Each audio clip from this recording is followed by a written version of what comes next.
দেশে ফিরে প্রতিশোধের বার্তা শেখ হাসিনার ফেসবুকে। আমি যে দেশে ফিরে আসতে পারলাম, আমি যে ফিরে আসছি, মানে এটাই আমার কাছে সব থেকে বড় পাওয়া। হঠাৎ দেশে ফিরেছেন মুজিব কন্যা শেখ হাসিনা। ফেসবুকে ভার্চুয়াল বার্তায় হুঙ্কার দিয়েছেন মুজিব কন্যা শেখ হাসিনা। সেখানে তিনি জানান শেখ হাসিনাকে ক্ষমতাচ্যুত করার জন্য যে ছাত্র আন্দোলনে কোনো সাধারণ ছাত্র জনতা ছিল না। সেখানে কোনো পুলিশ, বিজিবি, র্যাব সাধারণ জনগণের উপর গুলি চালায়নি বলে জানিয়েছেন শেখ হাসিনা।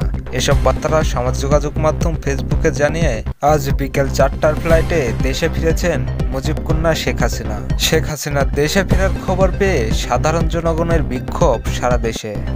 আমি যে দেশে ফিরে আসতে পারলাম, আমি যে ফিরে আসছি, মানে এটাই আমার কাছে সব থেকে বড় পাওয়া।